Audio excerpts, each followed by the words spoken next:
La primera mesa lleva por título Forjando estrategias, colaboración comunitaria en la prevención del cáncer y la moderará doña Cintia Díaz Miguel Latorre, periodista y responsable de comunicación de Hospitales Viamed Madrid. Participarán como ponentes el doctor Ángel Gil de Miguel, médico epidemiólogo, catedrático de Medicina Preventiva y Salud Pública y director de la Cátedra de Innovación y Gestión Sanitaria de la Universidad Rey Juan Carlos de Madrid. La doctora María Torrente Regidor, cardióloga y responsable de la consulta de cardio-oncología Clarify de largos supervivientes oncológicos en el Hospital Universitario Puerta de Hierro Majadahonda de Madrid. Doña Laura Ruiz López, directora general de Salud Pública de Castilla-La Mancha. El doctor Manuel García de la Vega Sosa, presidente de la Sociedad Española de Medicina Preventiva, Salud Pública y Gestión Sanitaria, y doña Arantxa Sáez Sánchez, presidenta de la Asociación Española de Cáncer de Tiroides. Bueno, buenos días a todos y bienvenidos a esta primera mesa de la sexta Cumbre Española contra el Cáncer. En primer lugar, reiterar los agradecimientos a todos vosotros por estar hoy aquí y, por supuesto, a los 5 ponentes que van a dialogar y a exponer hoy en esta interesante mesa, como adelantado ya mi compañera Marisol, forjando estrategias de colaboración comunitaria en la prevención del cáncer, ¿no? Un tema importantísimo, yo creo, por donde debemos empezar. Voy a explicar un poco la dinámica de la mesa para los ponentes. En primer lugar, formularé una pregunta a cada uno de ellos hasta llegar a las 3. Esperemos que nos dé tiempo. Para ellos pido un poco de brevedad en las respuestas, en torno a unos 2-3 minutos si es posible, y en la medida de lo posible no intervengáis si es posible en la exposición del otro, porque queremos tener una media hora final para que podáis debatir e intercambiar ideas y, por supuesto, responder a preguntas del público y apuntes que siempre es interesante, ¿no? También responderlas.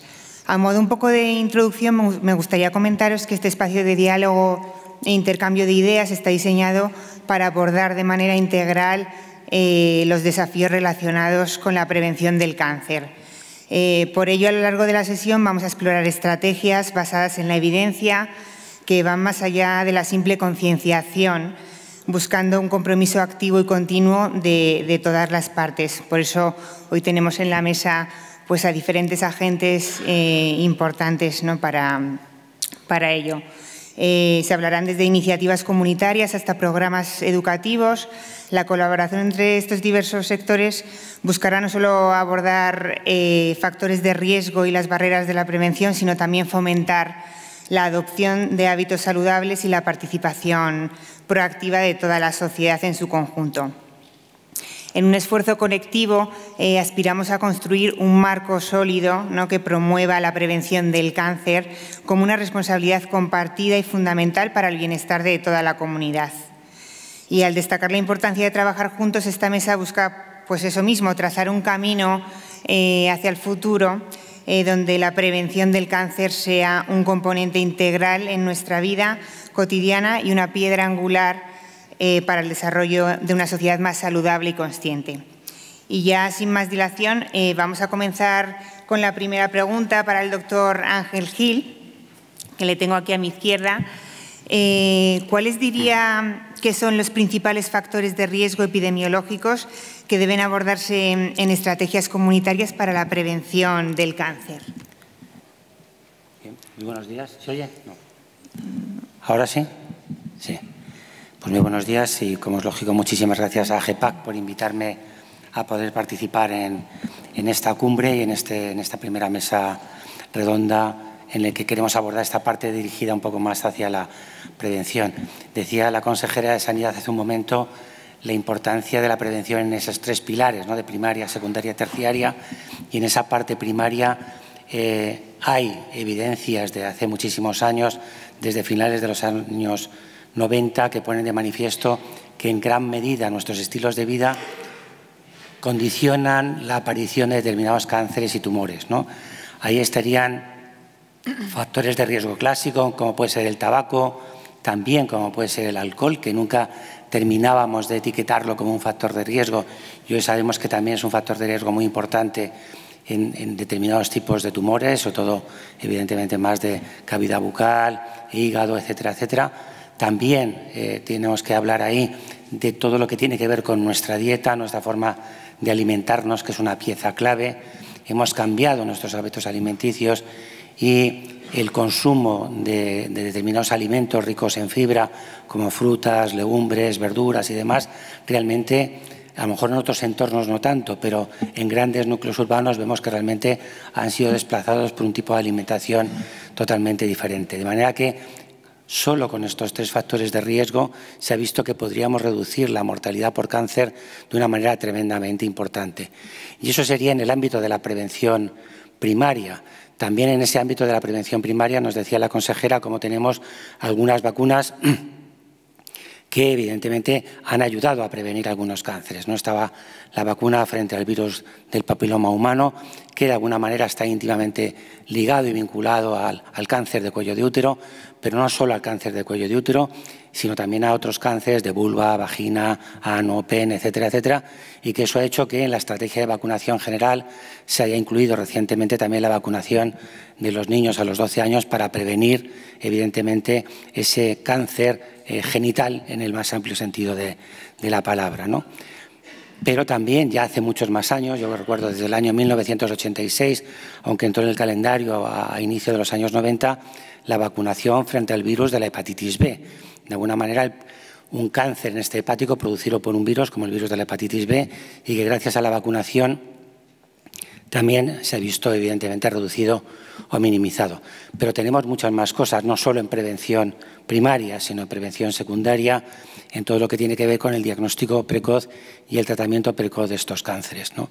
Me gustaría destacar, porque a veces decimos que incluir medidas de diagnóstico precoz, por ejemplo, como el test de sangre oculta en heces para el cáncer de colon y recto, pues había una cierta reacción a veces en contra, porque pensábamos que íbamos a sobrediagnosticar determinados tumores. Es verdad que el cáncer, y ahora cuando vemos las cifras, pues tenemos cada vez más casos, la incidencia sube, la prevalencia sube, pero insisto, sube la incidencia, tenemos más casos, pero también sube la prevalencia. ¿Por qué? Porque afortunadamente diagnosticamos antes, tratamos antes y la supervivencia aumenta. Hace 10 años la supervivencia del cáncer de colon apenas era de un 20% y hoy en día estamos ya en un 60 y tantos %. Por lo tanto, ese diagnóstico precoz y ese tratamiento precoz está haciendo que la supervivencia sea muchísimo más grande y, evidentemente, la perspectiva y la supervivencia y la perspectiva futura pues sea mucho mejor para todos los pacientes con cáncer. Tenemos ahí diagnóstico precoz para el cáncer de cuello de útero, colon y recto, mama, próstata, pero nos faltan otras muchas cosas, ¿no? Ojalá ese proyecto Cassandra que decía la consejera se vaya implantando y podamos mejorar esa situación. Muchas gracias, Ángel. Gracias. Vamos ahora con la doctora María Torrente Regidor. Me gustaría preguntarle, desde su experiencia en cardiooncología, ¿cuál es la importancia de la prevención cardiovascular en la atención a largo plazo de los supervivientes de cáncer? Bueno, buenos días a todos. Lo primero, muchísimas gracias por la invitación y estar en una mesa, desde luego, tan interesante. Lo que hemos visto, asociamos la cardiooncología siempre con la toxicidad cardiovascular secundaria a los tratamientos oncológicos, pero lo que hemos visto es que no es solo eso. O sea, existe una prevención primaria que es a nivel de control de factores de riesgo cardiovascular que están ahí desde el inicio de la enfermedad, desde el diagnóstico. Hemos visto que ya no nos sirve solo con una monitorización mediante imagen cardíaca, biomarcadores de daño miocárdico, etcétera, después del tratamiento, sino que lo que estamos llevando a cabo es un programa a partir de una consulta que llamamos largos supervivientes oncológicos, pero bueno, no deja de ser una consulta monográfica donde lo que hacemos desde una colaboración absoluta entre oncología o oncohematología y cardiología, lo que llevamos es un control de factores de riesgo cardiovascular o cardiopatías ya existentes y vamos controlando. Lo primero hacemos, valoramos el riesgo de ese paciente de desarrollar cardiotoxicidad. Valoramos el riesgo de determinados tratamientos en el sistema cardiovascular del paciente, en la salud cardiovascular. Tenemos que tener en cuenta que en muchos tipos de cáncer ya el riesgo de recaída es menor que el riesgo de muerte por evento cardiovascular. ¿Vale? Entonces, de ahí que desde el principio diagnostiquemos estas patologías cardíacas que van de la mano, además de la enfermedad oncológica, porque comparten muchos mecanismos, muchos procesos moleculares, ¿no? Tipo inflamatorios, sobre todo, a nivel de los vasos, a nivel del miocardio, y son pues procesos inflamatorios que están ahí y que van a la par, van de la mano en el momento que aparece el proceso oncológico, con lo cual, dependiendo del factor de riesgo, del tipo de paciente, del tratamiento de elección más adecuado a ese paciente, tenemos que ir controlando, tenemos que evaluar el riesgo de ese paciente, ¿vale? Y cuál va a ser el mejor outcome terapéutico para ese paciente a nivel de calidad de vida y de supervivencia. Entonces, de ahí que tenga una importancia tremenda, no solo a nivel, como digo, del miocardio, de detectar a tiempo pues, la disfunción miocárdica, sino a nivel de dislipemia, hipertensión arterial, otro tipo de factores de riesgo que hemos visto que se diagnostican o que aparecen durante el tratamiento oncológico o justo después. Y que, pues al final el control de todo ello desde el inicio de la enfermedad es muchísimo mejor para el paciente a lo largo de todo el proceso de la enfermedad oncológica. Genial, gracias, doctora. Es el turno de doña Laura Ruiz López, directora general de Salud Pública de Castilla-La Mancha. Me gustaría preguntarle cuáles diría que son las estrategias clave que las autoridades de salud pública deben implementar, ¿no?, para fomentar la participación de la comunidad en programas de prevención del cáncer. Bueno, buenos días a todos y a todas y agradecer también, como no puede ser de otra manera, esta invitación por parte de GEPAC para participar. Nosotros en Castilla-La Mancha, concretamente, lo que nos distingue también es la enorme dispersión que tenemos, ¿no? Nosotros tenemos muy pequeños núcleos de población que concentran, o sea, la mayor parte de la población se concentra en núcleos muy pequeñitos, ¿no? Entonces, ¿cómo acercar a nuestra población la mejor tecnología disponible, pero al mismo tiempo pues lograr altas coberturas, como estamos logrando concretamente, por ejemplo, en cáncer de mama, tenemos coberturas de adherencia por encima del 80%, incluso cercanas al 90%. Entonces, yo creo que es fundamental la accesibilidad. Si me permitís, es un poco también que a veces si Mahoma no puede ir a la montaña, pues que la montaña vaya a Mahoma. Nosotros, por ejemplo, en la cuestión del cáncer de mama, acercamos con mamógrafos, con unidades itinerantes de mamografía, en muchos casos se acercan a pequeñas poblaciones para realizar las mamografías a las mujeres. Y cuando no es así, porque ahora ya hay un incremento también con mamógrafos digitales, etcétera, lo que se hace en colaboración con atención primaria también es recoger a las mujeres en un autobús que les lleva a su cita y a sus exploraciones. Entonces, para mí es clave la accesibilidad, garantizar esa accesibilidad, el trabajo también con la atención primaria, estrechamente, como no puede ser de otra manera, el trabajo también intersectorial, ¿no?, entre los distintos agentes, desde lo que son el sistema sanitario a distintos niveles, como la atención primaria, salud pública, hospitalaria, y luego también que la población no solo vea una cobertura, sino que vea una respuesta. Nosotros también tenemos el compromiso de que una mujer, con caso concreto de cáncer de mama también, cuando tiene un diagnóstico positivo, enseguida hay una unidad integral que le va a dar respuesta a todas sus distintas dudas, que enseguida vea, ¿no? Entonces yo creo que es muy importante que la población realmente perciba que hay una respuesta por parte del sistema sanitario también cuando se detecta un caso positivo, ¿no? Y luego también, bueno, la visión de lo cercano, ¿no?, que al mismo tiempo tengamos una tecnología lo más puntera, pero al mismo tiempo también de cercanía y trabajar también, como no puede ser de otra manera, con la propia población, con las asociaciones de pacientes, con una visión comunitaria, etc. Genial, muchas gracias. Vamos con el doctor Manuel García de la Vega Sosa, un poco para ver desde el punto de vista, ¿no?, de las sociedades científicas, cómo puede la sociedad científica colaborar con otras instituciones y profesionales para asegurar una implementación efectiva, ¿no?, de estas estrategias preventivas que estamos hablando. Sí. Lo primero... ¿Hola? Sí, ahora. Perdón. Buenos días a todos, a todas. En primer lugar, agradecer a la organización de la sexta cumbre española contra el cáncer. Un placer estar aquí con todos vosotros. Y bueno, empiezo por la especialidad, de Medicina Preventiva de Salud Pública. Nuestra especialidad es transversal, es una especialidad, digamos que bastante colaborativa, ¿no? Y nuestro principal cometido en esto del cáncer, pues, sobre todo, pues, prevenir. ¿Vale? Nuestro mantra es prevenir, actuar antes de que tengamos ya el problema, ¿no?, la enfermedad. En este caso, pues la idea es reducir, por supuesto, la incidencia y, por supuesto, también, como se ha hablado aquí anteriormente, pues también actuar en aquellas, minimizando aquellas consecuencias, ¿no?, que pueda tener el cáncer. Fundamentalmente, nosotros actuamos a nivel de la concienciación de la población. Es muy importante para nosotros concienciar con estos factores de riesgo que se ha comentado antes, ¿no? Estamos hablando del tabaco, del alcohol, etcétera.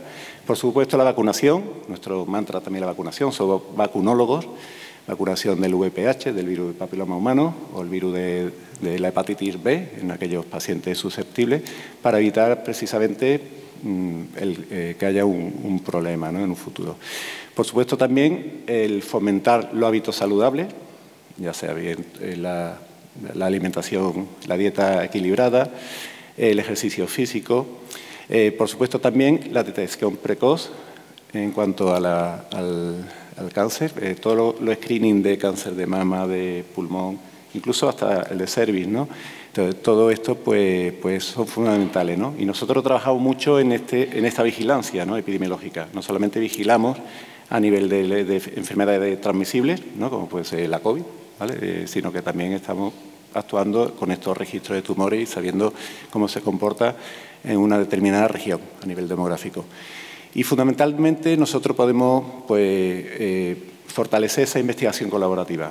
Es decir, a través de otras entidades, con esa investigación, participando, intercambiando ese conocimiento, por supuesto, participando activamente con todas aquellas entidades que por supuesto, pues están luchando contra el cáncer y, en definitiva, pues actuando de colaboradores, meros colaboradores, para poder que en un futuro, pues bueno, tengamos menos incidencia y, por supuesto, pues poder llegar antes de que sea demasiado tarde.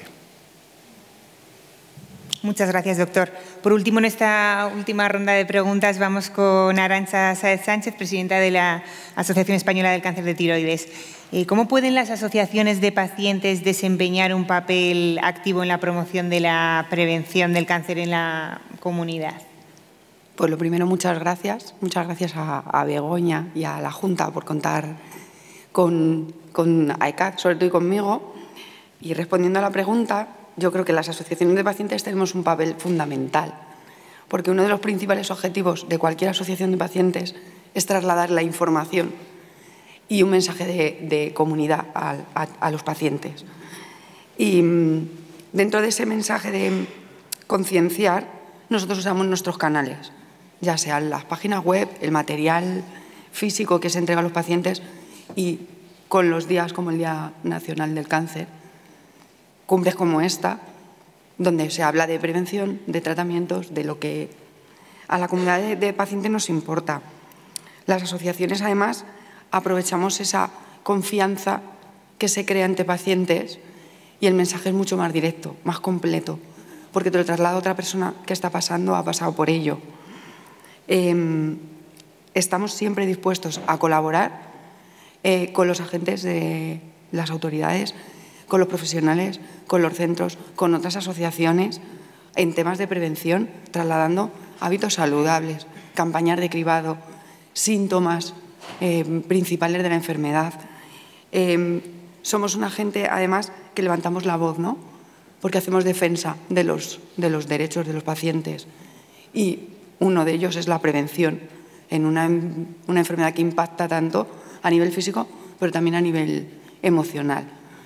Y creo que cuidamos tanto ese aspecto clínico del paciente como la salud emocional.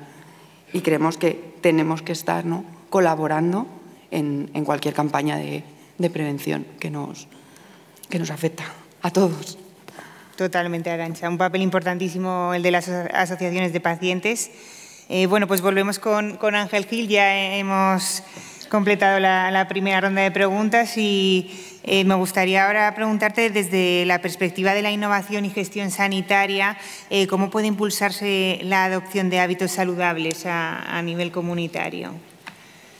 Bien, es difícil, no es nada fácil, pero ya, al hilo un poco de lo que estaba planteando Arantxa, me parece muy importante, y ese un vínculo que también tenemos con GEPAC, que ya hace unos años pues creamos una cátedra específica de innovación, investigación y formación en cáncer, que hace que GEPAC y otras asociaciones de pacientes estén presentes en la facultad nuestra, que es una facultad de Ciencias de la Salud, donde hay estudios de enfermería, medicina, farmacia, etcétera, etcétera, para que nos ayuden a esa formación. Yo creo que la innovación también pasa por innovar en formación y que en las aulas, además de hablar de determinadas patologías o de patologías incluso raras, porque hay muchos cánceres que por su frecuencia son enfermedades raras, pero también que escuchen a los pacientes, que los pacientes vengan al aula y sientan de alguna manera cómo perciben eso. Yo creo que eso no es innovación tecnológica, si quieres, pero es una innovación en formación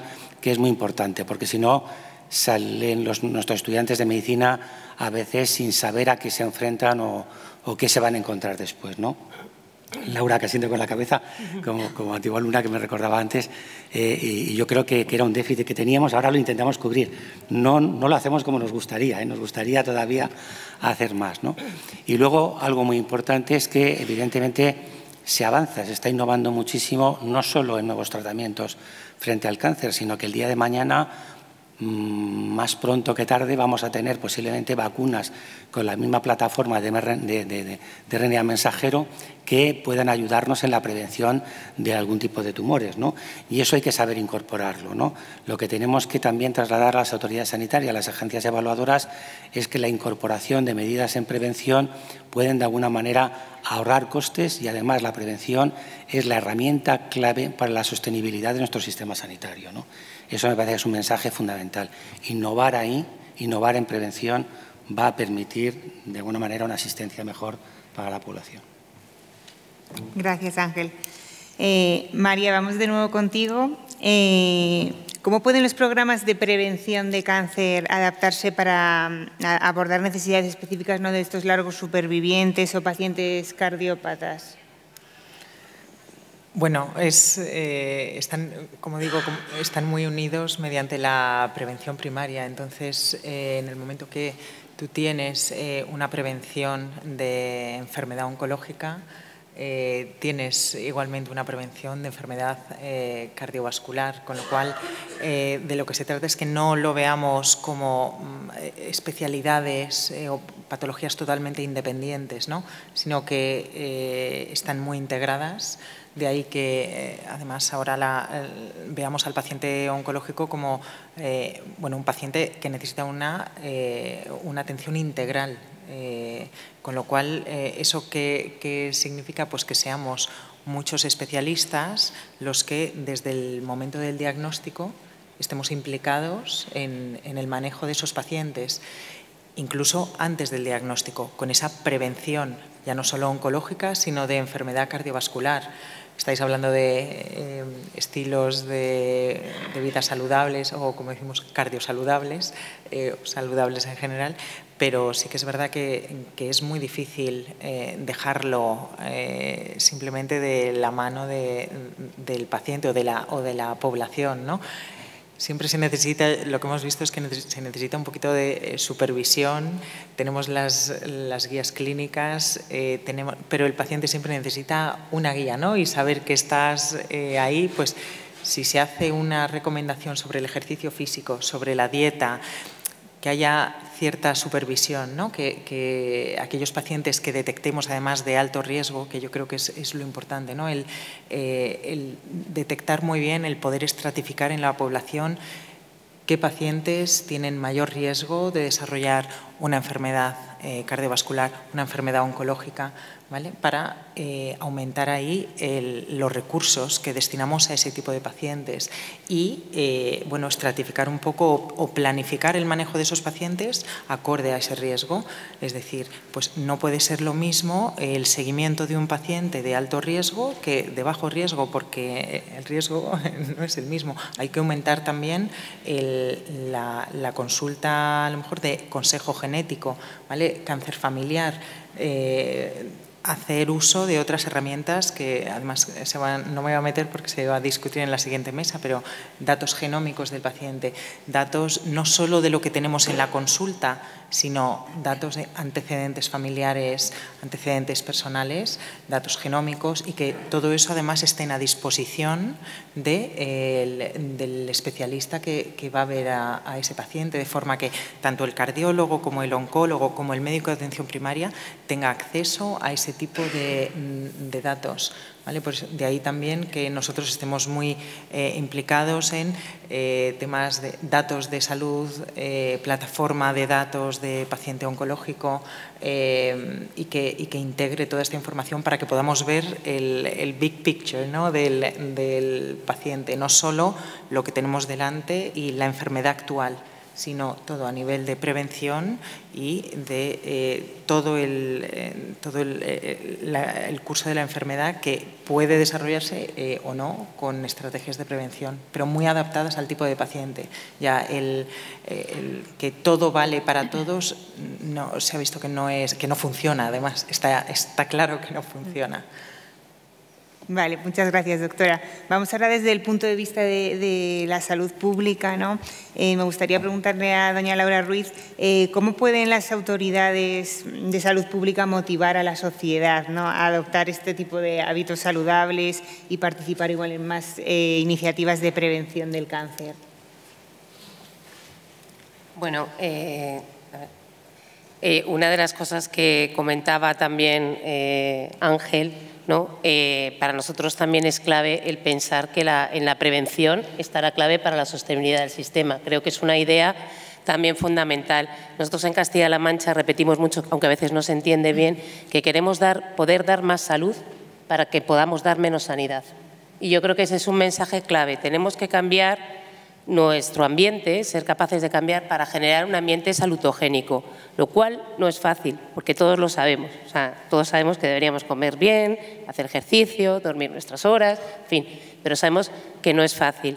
Entonces, a veces las medidas que pueden parecer más sencillas, pues vivimos en un entorno complejo, que muchas veces no tenemos tiempo, etcétera. Entonces, creo que es clave conseguir, que es una de las claves siempre de la promoción, que las opciones más sanas sean lo más fáciles posible, y creo que es fundamental. Y ahí también es fundamental el trabajo intersectorial y a distintos niveles, desde el ámbito legislativo, por ejemplo, de pues, proteger, por ejemplo, frente al tabaco, ¿no? o proteger frente al alcohol, etcétera, hasta el ámbito de educación para la salud, hasta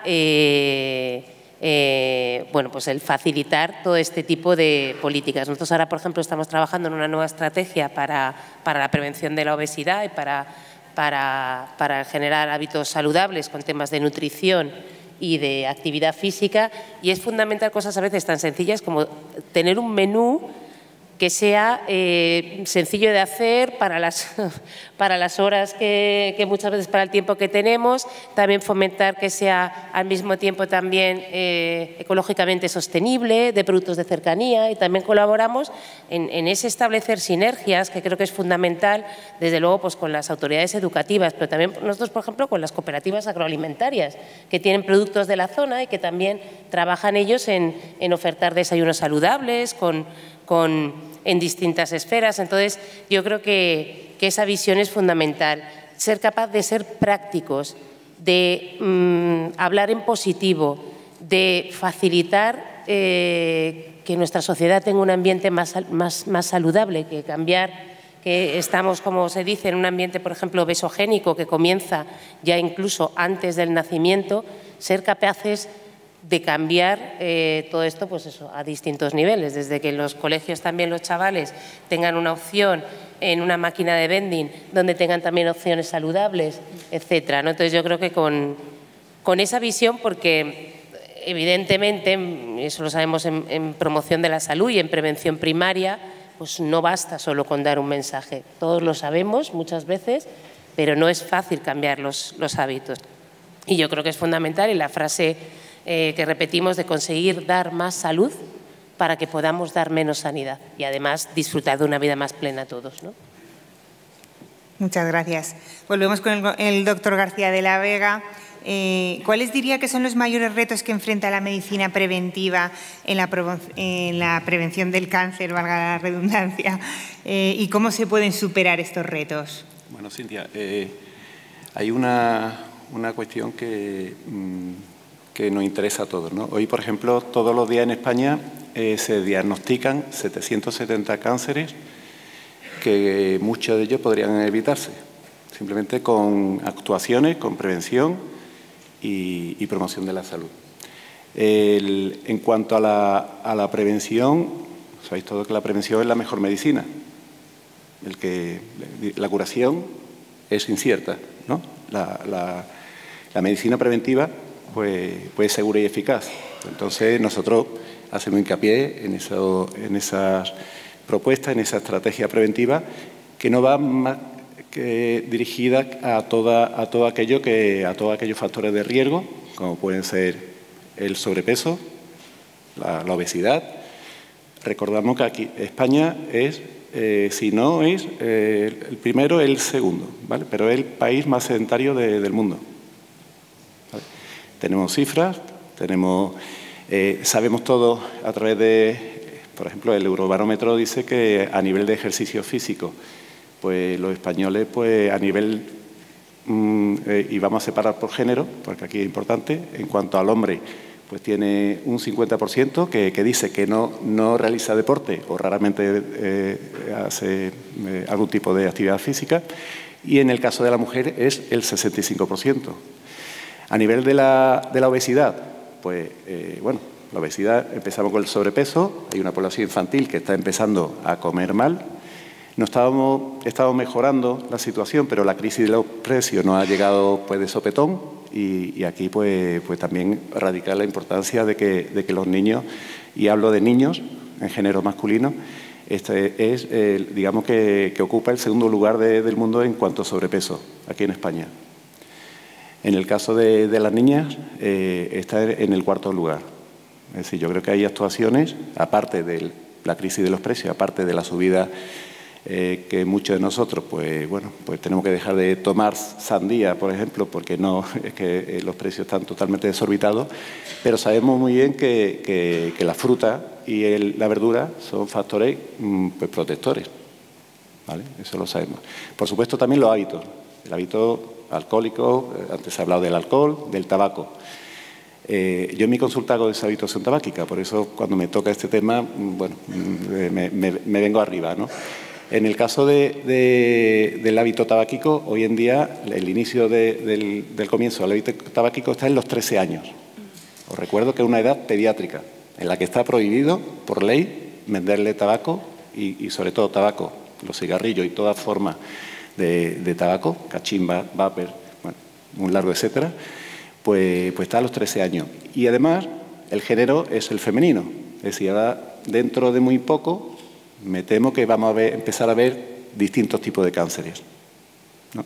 El tabaco pues, está relacionado con muchísimos cánceres, por supuesto en el 90% el principal factor de riesgo del cáncer de pulmón, pero el cáncer de mama en las niñas con 13 años, ¿qué va a pasar cuando estas niñas lleven ya 30 años, ¿no? Fumando, ¿no? Ahí sí que tendremos un problema serio. Aparte, el ejercicio físico es importante. Sabéis que el ejercicio físico también protege. Es muy importante empezar a hacer ejercicio físico. Y me voy atrás con lo que antes he dicho, que España es un país bastante sedentario. El ejercicio físico, aparte de controlar el peso, pues bueno, pues es un factor de protector incluso para distintos tipos de cánceres. Hay estudios que lo avalan, ¿no? Que el cáncer de colon y el de mama son cánceres que se podría evitar también, ¿no? Además de otras cosas, con el ejercicio físico.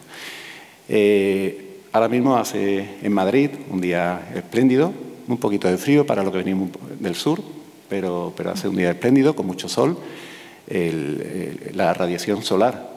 Es decir, la radiación solar es una cuestión que no solamente lo tenemos que llevar a los meses de verano, ¿vale? A los 2 meses de verano o 3 meses de verano que tenemos.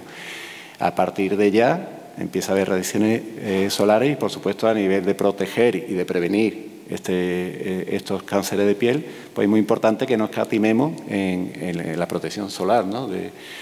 Yo creo que todos estos retos, principalmente para poder atajar este problema, que es un problema de salud público, número 1. ¿Vale? Porque hay muchísimos factores de riesgo e incluso pues podríamos meternos, si después hay tiempo para el debate, pues cómo poderlo atajar, ¿no? Ahora mismo mi Sociedad Española de Medicina Preventiva de Salud Pública y Gestión Sanitaria, a la cual pertenecemos, está trabajando precisamente en comité de estudio de prevención y promoción de la salud. Y aquí, por supuesto, tiene una pata muy importante el cáncer, ¿no? Y estos son los principales retos que tenemos desde aquí intentemos que sea a corto plazo. Gracias. Muchas gracias, doctor. Pues vamos para finalizar la segunda ronda con Arantxa de nuevo y me gustaría preguntarte un poco desde el punto de vista, ¿no?, de tu asociación de pacientes, ¿cuáles ves que son las necesidades particulares que tienen estos pacientes en cuanto a términos de información y de apoyo, ¿no? Desde AICAT siempre hemos querido fundamental el trasladar la información al paciente, pero una información que tiene que ser clara, detallada, adaptada al nivel de comprensión de un paciente, porque no todos los pacientes tienen el mismo nivel de comprensión de ciertos términos médicos, y además que esté actualizada y basada en la evidencia científica, que es muy importante. En AICAT siempre hemos tenido un foro de pacientes y una web activa casi desde el inicio. En ella hemos ido por apartados explicando síntomas de inicio de enfermedad. En nuestro caso, prevención no podemos hacer porque es un tumor que todavía se desconoce su origen. Por lo tanto, una necesidad primordial es más investigación para conocer por qué se origina. Nosotros trasladamos la información de qué síntomas hay, cuáles son los tratamientos, se explica cuál es el tratamiento, cuáles son las posibles secuelas de una cirugía de tiroides, cuáles son los tratamientos más habituales, qué tipos de cáncer de tiroides hay. Y una parte importante de la web es la solicitud de apoyo y de dudas. A través de ese canal, cualquiera podéis enviar la duda que tengáis y se intenta responder. No respondemos dudas clínicas, nunca, pero sí se orienta al paciente pues acude a tu consulta, solicita que te adelanten la cita. Y en pandemia nos dimos cuenta que no solo pedían información de tiroides o del cáncer de tiroides, era sobre las campañas de vacunación, cuáles eran nuestros riesgos, o sea, dudas de cualquier paciente, y teníamos dudas de pacientes que te decían, no, yo tengo hipotiroidismo, pero quiero saber si tenéis actualizada la información, qué nos podéis trasladar. Además, y seguro que para todas las asociaciones de pacientes, el apoyo emocional y psicológico del paciente es muy importante. Nosotros lo hacemos a través de GEPAD, del grupo de los psicooncólogos, y eso también ayuda a prevenir, porque el paciente que se siente mejor es capaz de trasladar la información a otro y a su familia, y de su familia a sus amigos. Entonces, estás haciendo una labor de informar a la población a través de un solo paciente. Para nosotros es fundamental la información, saber trasladar esa información y el apoyo, ¿no? El apoyo entre iguales. Genial, muchas gracias, Arantxa. Vamos de nuevo con el doctor Ángel Gil. Me gustaría preguntarte cuál es el papel de la investigación en la medicina preventiva en el diseño y evaluación de estrategias comunitarias efectivas para la prevención del cáncer. Bien, fundamental es hacer estudios de lo que supone lo que nosotros decimos la carga de enfermedad, es decir, cuántas personas tienen o padecen estas enfermedades. Antes hablaba de la incidencia del cáncer, ¿no? Que, bueno, pues según el informe de la SEON se estima que serán 280 y tantos mil casos nuevos de cáncer durante este año 2024. Eso es la incidencia de los casos nuevos, ¿no? Pero también nos interesa saber cuántos casos, de alguna forma, lo que he dicho antes, sobreviven y, por lo tanto, se acumulan ese dato de la prevalencia. Y tener ese dato de la carga de enfermedad es muy importante para que, cuando llega una medida terapéutica o una medida preventiva, sepamos cuál va a ser esa relación de coste-beneficio, ¿no? Cómo esa intervención sanitaria nueva, cómo esa vacuna nueva o cómo medidas de promoción de la salud pueden de alguna manera intervenir o de alguna manera reducir todo ese impacto sobre la carga de enfermedad. Es un aspecto muy importante, ¿no? También es clave el trabajar no solo con el ámbito hospitalario, que tiene registros y bases de datos secundarias quizás un poquito más fiables en cuanto al tema del cáncer, sino trabajar con los compañeros que están en la parte asistencial en la medicina familiar y comunitaria, ¿no? Establecer claramente esos puentes que llamamos de continuidad asistencial, de cuando el paciente oncológico sale del hospital, va a ir a atención primaria y que haya una comunicación entre la atención hospitalaria y la atención primaria para darle ese seguimiento y esa continuidad al paciente, que no se sienta desvinculado. Al final, su médico va a ser el oncólogo, pero también es muy importante que sepa que su médico es el médico de familia y que en medicina familiar y comunitaria también se está haciendo innovación y también se está, digamos, llevando a cabo medidas que permitan ver a ese paciente de una manera distinta. Nos decía la doctora María Torrente antes la importancia que tiene que al final y a partir de una edad determinada todos vamos a tener un problema de hipertensión arterial, hipercolesterolemia, diabetes, etcétera, etcétera, ¿no? Y eso va a estar además de la patología oncológica que esa persona tenga. Por lo tanto, el médico de familia, si hace esa visión integral, puede ayudar muchísimo a ese paciente, ¿no? Por lo tanto, la innovación pasa por todos los niveles asistenciales de nuestro sistema sanitario, desde la promoción, la prevención, la atención, en este caso, de medicina familiar y comunitaria y la atención hospitalaria y, por supuesto, aquí se ha dicho la atención psicológica, ¿no? Yo creo que es una pieza clave, ¿no? Y luego, bueno, pues también algún aspecto que tiene que ver con esos términos más legales y que en el último congreso debatíamos, ¿no? Que era el olvido, ¿no? Que el paciente oncológico a otros niveles de su vida social pues pueda realmente estar en esa fase de olvido y que nadie le tenga que estar recordando cuando va a iniciar un trabajo nuevo, una actividad nueva, el tener siempre ese cáncer detrás, ¿no? Yo creo que ese derecho al olvido que está ahí, pues que de alguna manera también es, insisto, son innovaciones más sociales, si queréis, que tecnológicas, pero que también son muy importantes para el paciente con cáncer, ¿no?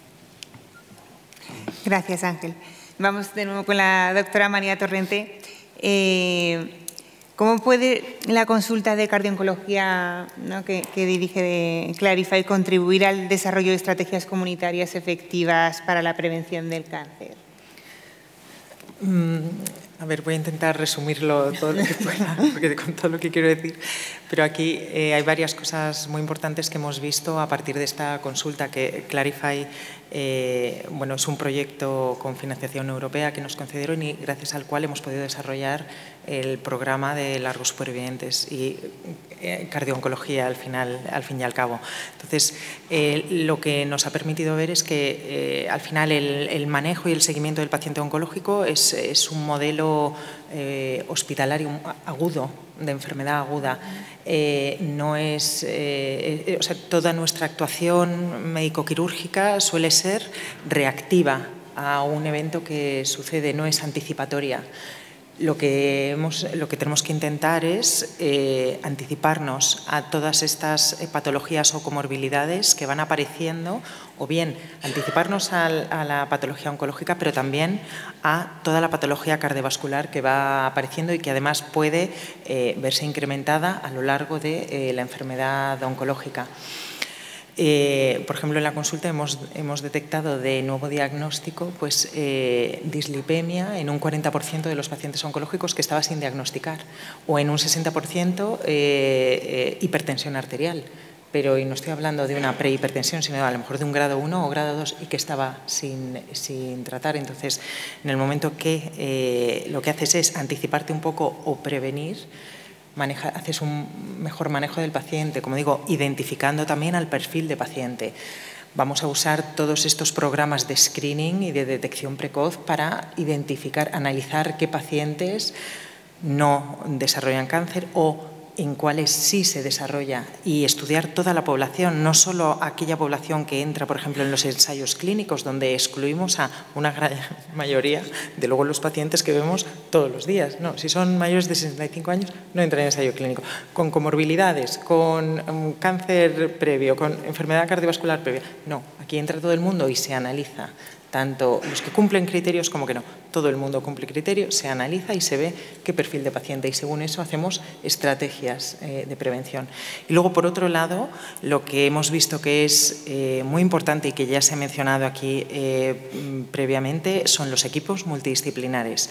Y de nuevo, no estoy hablando de los equipos multidisciplinares médico-quirúrgicos en el hospital, que actuamos cuando ya el paciente viene con su patología puesta, ¿no? Y que ya pues lo único que nos queda es una estrategia reactiva en cuanto a ese diagnóstico, sino equipos multidisciplinares que se encarguen de esa prevención, y que si el cardiólogo está ahora mismo de la mano del oncólogo viendo a ver, uno se encarga del tumor pero el otro se encarga de todo el riesgo cardiovascular que tiene ese paciente y de prevenir esa cardiotoxicidad con una detección precoz de factores de riesgo cardiovascular que pueden luego agravar la situación del paciente, su pronóstico, su supervivencia, pues estamos hablando también de consulta de deshabituación tabáquica, estamos hablando de prevención de obesidad, de promover programas de ejercicio. Ahora mismo vamos a empezar con un programa de ejercicio supervisado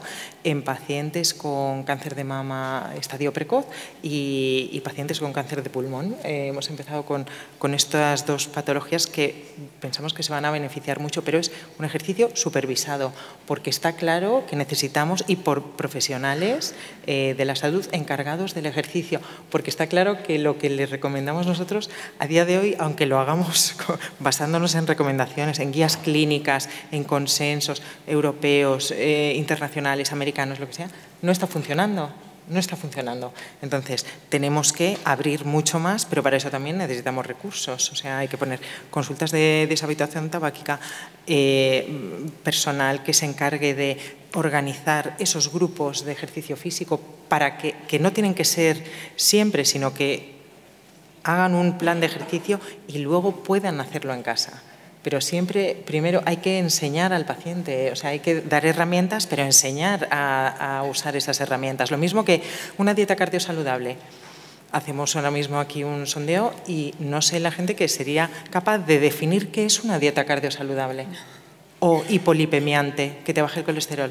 No, o sea, entonces hay que enseñar, hay que dar las herramientas al paciente, pero también enseñando. Entonces, hace falta esa supervisión y de ahí los equipos multidisciplinares con otro tipo de apoyo, como hacemos nosotros con el apoyo de GEPAC para la psico-oncología. Porque si no, no hay recursos suficientes para ese apoyo tan importante que, por ejemplo, no podemos dar prácticamente en el ámbito hospitalario. Entonces, el equipo multidisciplinar ya, o sea, es una realidad que es totalmente necesaria y que no solo estamos hablando del equipo médico-quirúrgico del hospital, sino otros profesionales de la salud, y que hay que ir incorporando, porque lo que hay que, si quieres promover una salud cardiovascular, en el paciente oncológico, bueno, yo diría en la población general, pero para prevenir tanto cardiopatías como mucha enfermedad oncológica, todos los factores de riesgo que estamos hablando modificables. ¿Cómo los modificamos? ¿Por qué no los estamos modificando? Porque se está intentando, pero a día de hoy se ve todavía que además la enfermedad cardiovascular, la muerte por enfermedad cardiovascular supera a la oncológica. Incluso cuando ya hemos curado al paciente oncológico, tiene un riesgo elevadísimo de enfermedad cardiovascular.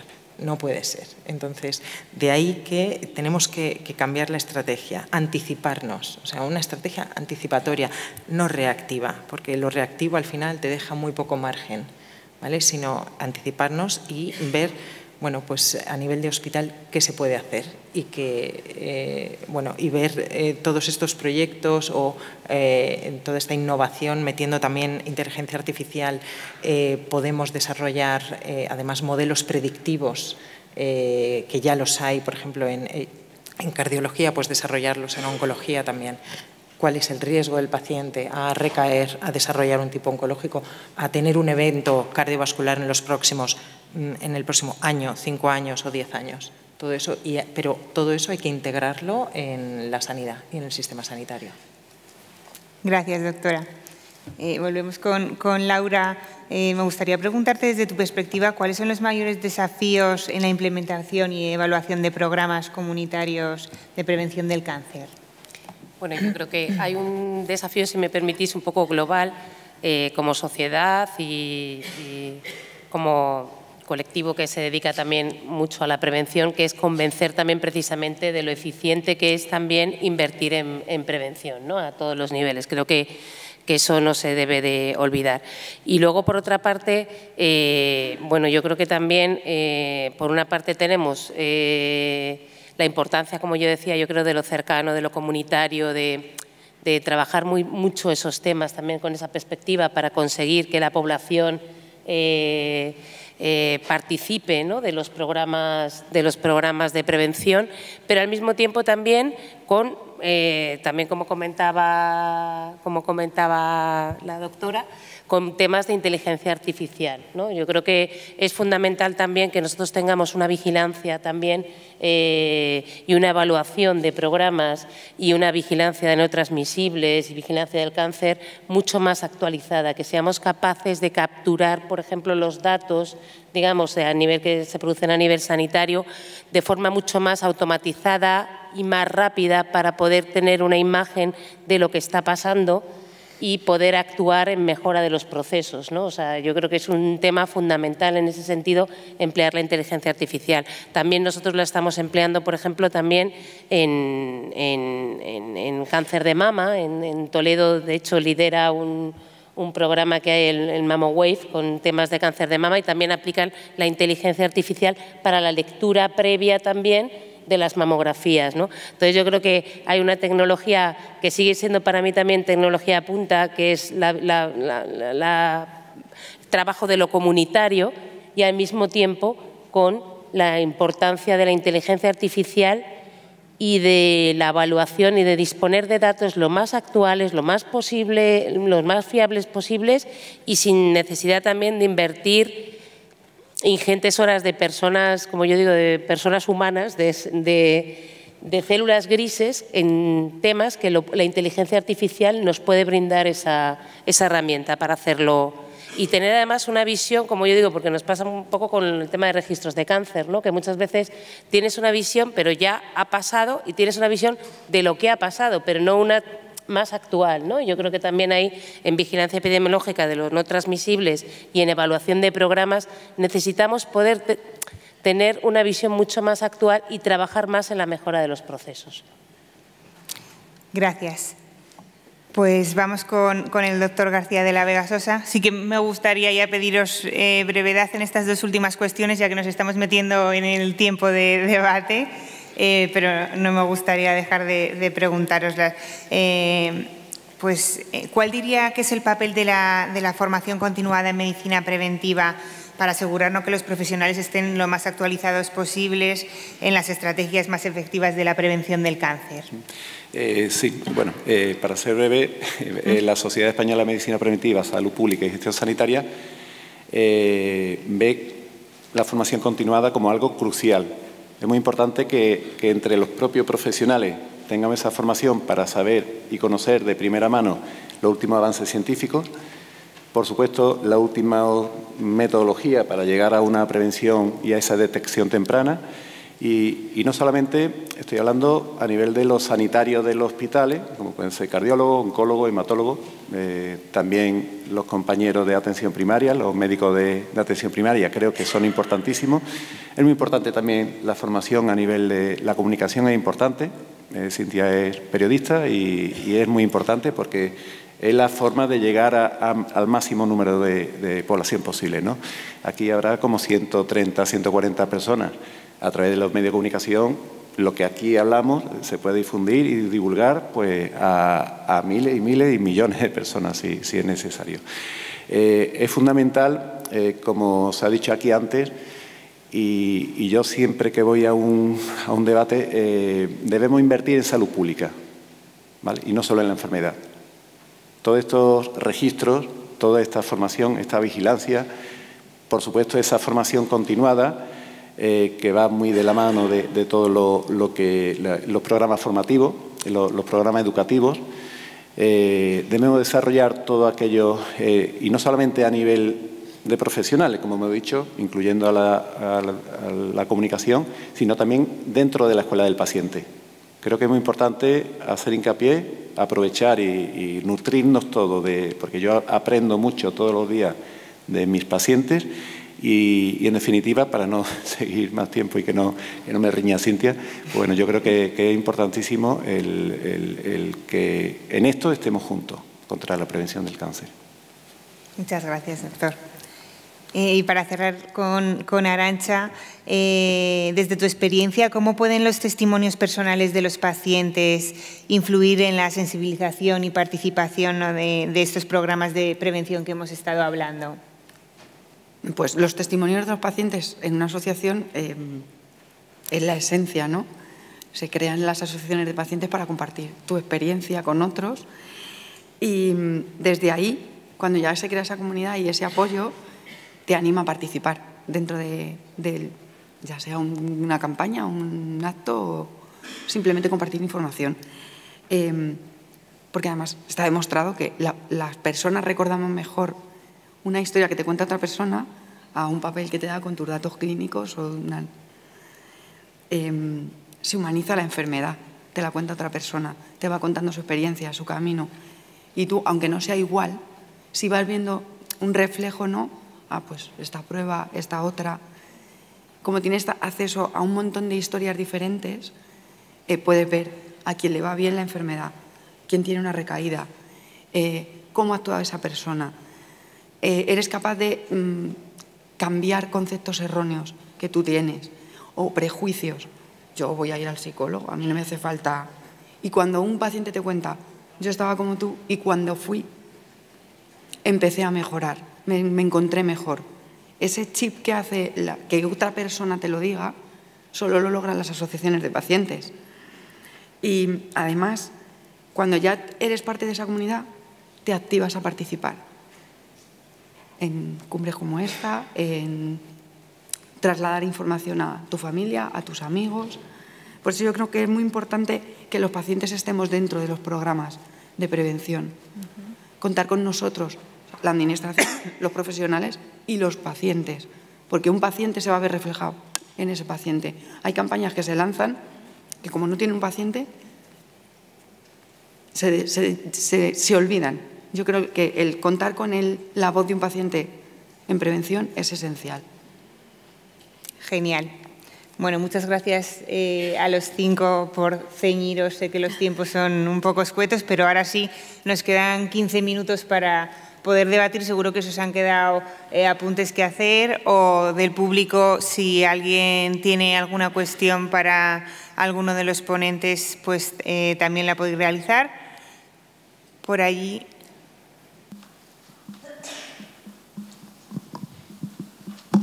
Buenos días. Primero, enhorabuena a GEPAZ, porque creo que ha organizado una primera mesa de prevención muy variada, desde la universidad, la medicina preventiva, la gestión sanitaria, cardiología, en oncología y asociación de pacientes. Yo soy María Luisa, presidenta de ROSAE, Asociación de Cáncer de Mama, y me parece que se han dado datos que a mí me han puesto la carne de gallina. El doctor García de la Vega los datos que ha dado de casos que se diagnostican al día en España, 770 casos de cáncer. Según la SEON, la Sociedad Española de Oncología Médica, este año se van a diagnosticar 286.664 de mama, que es lo que más conozco, 36.395, más los datos que ha dado de sedentarismo en nuestro país me parecen brutales. O sea, que el 65% de las mujeres no hagan nada de ejercicio físico. Creo que cuando saliésemos por la puerta a cualquier mujer le deberíamos decir, oye, haces ejercicio porque si no empiezo a hacerlo ya, ¿no? Bueno, yo que llevo mucho tiempo con cáncer, más de 20 y tantos años, sé que se ha evolucionado algo, pero faltan por hacer muchas cosas que han salido en esa mesa, que son los equipos multidisciplinares. Hablaba la doctora Torrente de que en cada equipo debería haber un nutricionista, un especialista de la salud, un cardiópata, ¿no?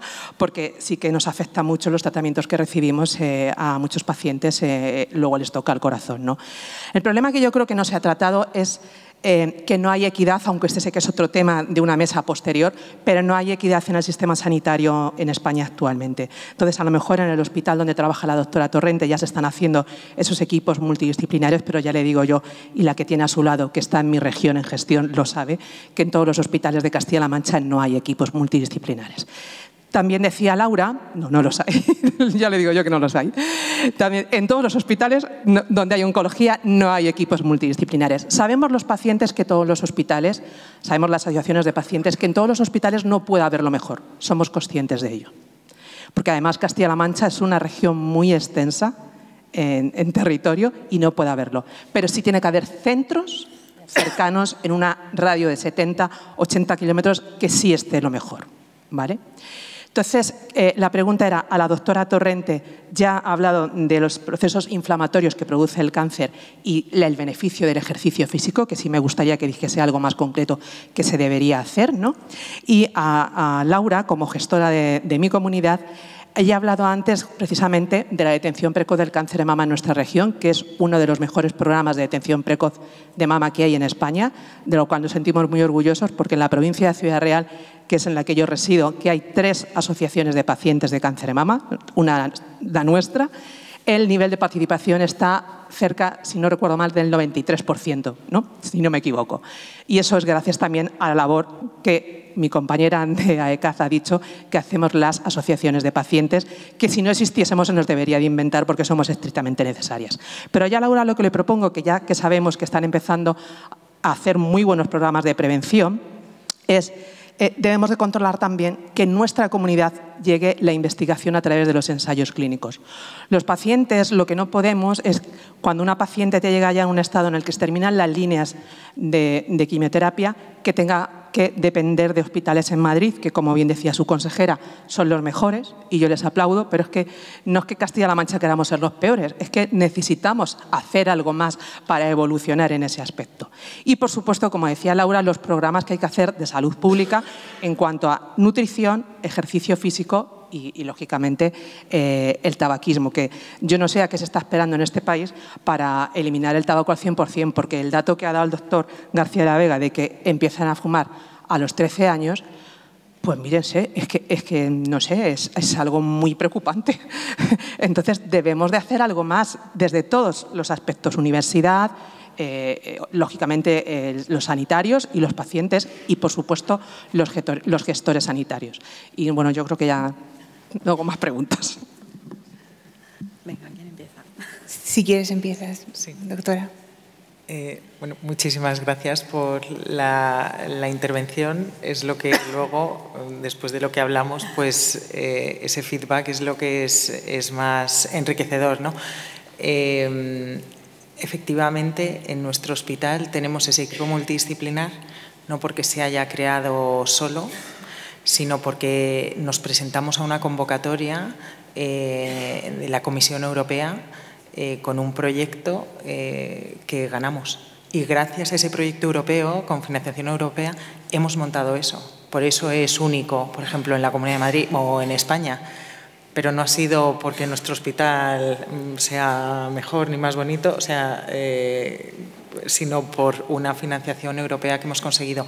Gracias a eso y gracias a esos recursos hemos podido montar tanto una estructura como una consulta, como una serie de programas y una investigación muy ligada a otros socios que han participado en la propuesta, que llevan toda la inteligencia artificial, que nos ha ayudado a la explotación de dato clínico, que bueno, ese es otro tema, pero anonimizado, etcétera, pero que nos sirve para ver qué es lo que pasa con nuestros pacientes, cuántos pacientes recaen, cuántos pacientes pues, tienen mayor riesgo cardiovascular, etcétera, ¿no? Entonces, gracias a eso es a lo que estamos adaptando ese manejo y ese seguimiento del paciente oncológico, ¿vale?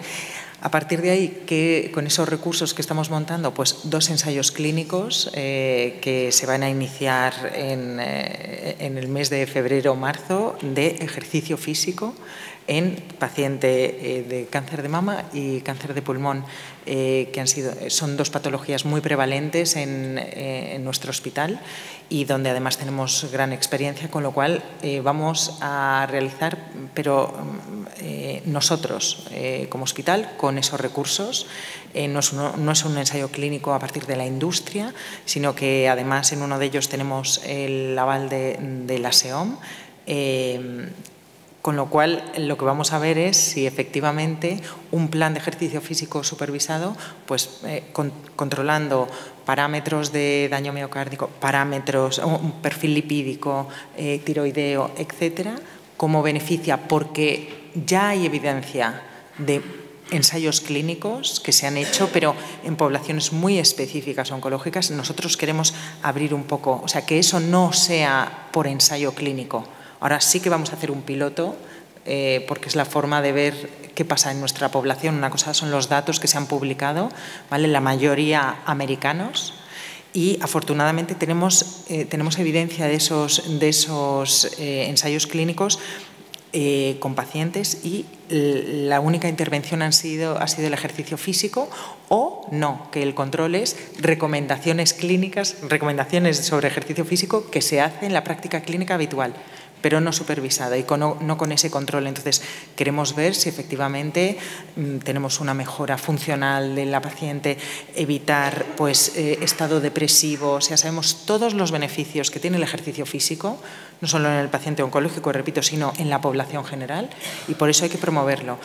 Tenemos recursos limitados, con lo cual tenemos que hacer ensayos clínicos, pero salen, o sea, los promotores somos nosotros, somos los clínicos, con lo cual creo que tiene una importancia muy grande, y que los resultados que obtengamos van a ser, van a tener muchísima utilidad, porque se pueden implantar en otros centros. Lo que estamos además haciendo es intentar que todo esto que hacemos se puede implantar en cualquier centro hospitalario. O sea, que no tengas que conseguir un proyecto europeo de millones de euros para implantarlo, sino que luego el modelo sea fácil de implementar, y que además tengamos evidencia. Por ejemplo, con la nutrición hay muy poca evidencia en el paciente oncológico. Son todo mitos de alimentos anticáncer. ¿Qué es eso? O sea, no. Alimentación preventiva de determinadas patologías, eso es lo que hay, pero no alimentos anticáncer y cosas así. Entonces, hay muy poquita evidencia, porque es muy difícil diseñar un ensayo clínico basado en la nutrición, pero sí que es fácil hacerlo en un ensayo clínico basado en la práctica de ejercicio físico. Un ejercicio físico supervisado, y de ahí que contemos con otros profesionales, que al mismo tiempo se haga una valoración nutricional, ¿vale? Donde tengamos en cuenta pues, cómo prevenir la sarcopenia, no solo desde el punto de vista del ejercicio físico, sino también desde el nutricional, durante esa práctica de ejercicio físico. Y luego, por otro lado, los profesionales en ciencias de la actividad física y el deporte, que también están ahí, porque yo puedo poner un plan de ejercicio físico, pero bueno, pues lo que me dicen las guías, ¿no? de cardiología del deporte, pero realmente la que tiene que diseñar ese plan de ejercicio no soy yo, sino que para eso hay profesionales, igual que hay nutricionistas, ¿no? Entonces, a todo eso a lo que me refiero, que es alcanzable. O sea, se puede hacer. ¿Se necesitan recursos? Sí, pero se puede hacer, y nuestro hospital lo hace precisamente pues porque ha obtenido unos recursos específicos, gracias a lo cual hemos visto que la creación de estas unidades multidisciplinares tienen beneficios en nuestros pacientes. Les preguntamos también a los pacientes, o sea, tiramos mucho de cuestionarios, ¿no?, de calidad de vida o de evaluación de dolor, estado nutricional, desde a ver cómo se encuentra hoy el paciente, cómo lleva el manejo del dolor, ¿vale? Y todo eso es con el feedback del paciente también. Y todo eso lo tenemos muy en cuenta para cubrir todos esos gaps que existen ahora mismo en la atención, porque repito que es una atención basada en un modelo agudo de existe un síntoma, una patología y reaccionamos, pero no estamos anticipándonos, ¿vale? Y tenemos que ahora aprovechar toda la información que tenemos, toda la evidencia científica, y no solo eso, sino todas las nuevas tecnologías de las que podemos disponer, ¿vale?, modelos predictivos, inteligencia artificial, etcétera, que nos sirvan para aprender de todos los datos clínicos que tenemos y a partir de ahí diseñar planes de seguimiento, planes de prevención, y que además puedan ser implementados en cualquier tipo de hospital, o al menos hospitales de tercer nivel, no solo en España, sino en Europa. Creo que espero haber contestado. Gracias, doctora. Creo que me he ido un poco. Doy paso brevemente a Laura por alusiones también. Nada, bueno, encantada de conocer, vamos, de saludar, ¿no?, a una compañera de nuestra región, una mujer de nuestra región.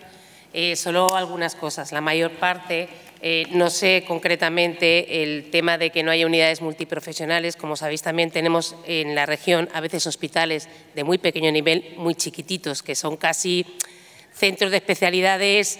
Entonces, sí que los grandes hospitales cuentan con estas unidades multiprofesionales. Además, también sabéis que este año también ya se ha implantado también las unidades y los servicios de oncología radioterapéutica en todas las provincias de Castilla-La Mancha y todos los grandes hospitales. Es verdad que tenemos, sobre todo en determinadas provincias, hospitales de distinto nivel, ¿no? Pero bueno, que revisaré también este tema, como no puede ser de otra manera. Con el tema también de la investigación, bueno, destacar que también nosotros lideramos la investigación precisamente en el tema también de la mama, ¿no?, con el proceso, con el proyecto MamoWave, que como sabéis lidera el Hospital de Toledo con varios grupos de investigación, tanto a nivel nacional como a nivel internacional, que además están desarrollando un modelo también de cribado que pudiera permitir sin radiación, no solo con el empleo de la inteligencia artificial, sino además también están intentando desarrollar un modelo que pueda ser equivalente a la mamografía, pero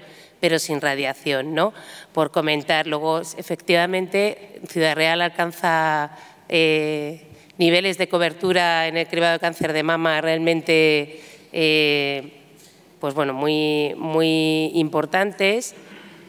Y poco más. Luego, aprovechando también lo que decía la doctora, la importancia, estamos trabajando precisamente con el tema de la nueva estrategia de obesidad y de fomento del ejercicio físico y de la nutrición saludable, la importancia de trabajar pues precisamente con profesionales de medicina deportiva, con escuelas de pacientes, con asociaciones de pacientes, con la atención primaria, también para precisamente, por una parte, dar mensajes de la máxima evidencia, porque la revisión, efectivamente, con los temas de nutrición, según a quien preguntes, te puede dar una cosa casi, ¿no? Hay un poco. Entonces, revisar también que haya un repositorio para todos los profesionales que quieren hacer también promoción de la salud con estos temas, pues un repositorio también de la máxima evidencia científica y que esté disponible para todo el mundo, ¿no? Y bueno, pues poco más. También agradecerte y además en el café, encantada de hablar contigo,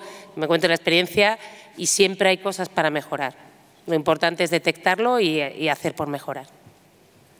Gracias. No sé si hay alguna pregunta más del público por ahí. Buenos días a todos. Muchas gracias por vuestra participación y a GEPAC por darnos esta oportunidad. Yo no soy científica, yo no soy nada, soy una persona normal y corriente, paciente.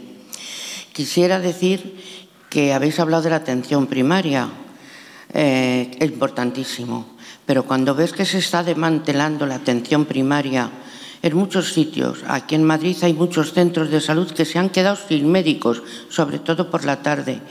Cuando vas y dices que tienes una dolencia tal, a la primera no te van a pensar que es un cáncer y luego a la larga se puede descubrir que sí es un cáncer. A mí me pasó, pero bueno, estoy aquí hace 34 años. Esto lo digo para en plan positivo y dar ánimos. Entonces sí quisiera que toda la sociedad, tanto científica como civil, como de todo, nos involucrásemos. Yo no pertenezco a ninguna asociación, cosa que me arrepiento. Me he ofrecido muchas veces a la Asociación del Cáncer para dar testigo y contar todo lo que a mí me ha pasado, porque creo que soy un caso a estudiar. Llevo 4 cánceres, y estoy en perspectivas de que más o menos en estos días en Puerta de Hierro me puedan decir que tengo un linfoma de piel o no. Pero bueno, aquí estoy. Entonces, yo quisiera que se dijese, y sobre todo fomentar la salud pública, como bien dicen los doctores. Invertir en salud pública, financiación, porque salud pública es dinero, y dinero es con todos los impuestos de los contribuyentes. Encantada de pagar impuestos para que se invierta en salud, cuanto más mejor, como dice la Compañía de Castilla-La Mancha. Más salud, menos sanidad. Pues eso, invertir. Y luego me ha alegrado de saber lo del equipo multidisciplinar de Puerta de Hierro. Yo pertenezco a ese hospital. Me gustaría poder hablar con usted, si es posible, porque concretamente me han remitido, no es que quiera personalizar, cuidado, sino aprovechar, porque habrá muchos casos, las cardiopatías, porque no nos las dicen. Cuando nos dan los tratamientos de quimio o de radio, no nos dicen que podemos tener una cardiopatía, no nos dicen que la radio pueda desarrollar un nuevo tipo de cáncer, no nos dicen que la quimia puede otra vez producir cáncer. No es alarmar, es simplemente saber, porque yo creo que los pacientes tenemos el derecho de saber lo que nos puede pasar. Con eso afrontarlos, y no sé si he dicho algo validoso, no validoso, lo único que quiero es que se sepa que la sanidad pública, que se invierta y que la atención primaria sea eso, primaria, se invierta y que a los pacientes se nos atienda, aparte de médicamente, humanamente, que muchas veces no hay coordinación entre los respectivos médicos, porque no están, vas con que te duele la rodilla, bueno, pues al traumatólogo. Si hay un equipo multidisciplinar que podían crear consultas de esas que hay en las salas, en las que estuviese un compendio de médicos, remitirnos ahí y luego las esperas de las pruebas. 40 días preferente aquí, en Madrid, en Puerta de Hierro. En fin, ánimo a todos, del cáncer se sale y a luchar por ello y para que haya financiación y todo lo mejor. Gracias a todos. Gracias.